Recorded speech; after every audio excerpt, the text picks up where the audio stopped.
আল্লাহ দিয়াও পরীক্ষা করেন, আবার কেড়ে নিয়েও পরীক্ষা করেন।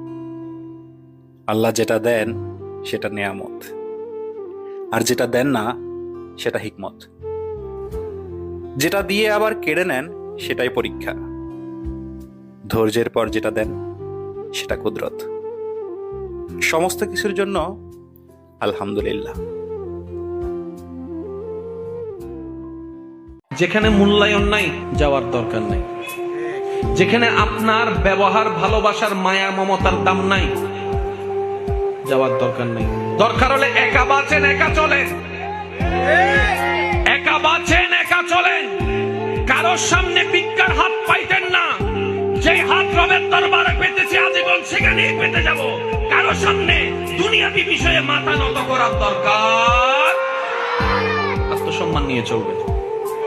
যে নিজেকে নিজে সম্মান দিতে জানে, আল্লাহ তাকে সম্মানের নিয়ামত দান করেন।